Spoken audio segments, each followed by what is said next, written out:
ये हेउची कहानी आगामी फसल पुष्कर ये प्रतिकाम पई कही थाए। आगामी फसल परे पापा नुआ टेबल आगामी फसल परे ए बाकी घर रो पेंटिंग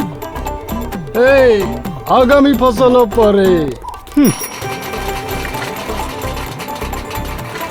बापा बाइक रो रिपेयरिंग आगामी फसल परे टैक्सलॉन आगामी फसल परे मूर्ख कोन चकड़ा पोक आगामी फसल पर्यंत अपेक्षा करिवो जेते बेले गोटिए केंडारू 5 रु 10 चकड़ा पोक देखा जाए तुरंत व्यवहार करंतु पेक्सालोन आउ जदि देखा जाउनी तो रोपणर 60 दिन भितरे व्यवहार करंतु पेक्सालोन जहा दिए अमल भरपूर तेबे सिना पूरा हेबो स्वप्न हजार हजार पेक्सालोन समय ठारू आगरे दुनिया ठारू आगरे।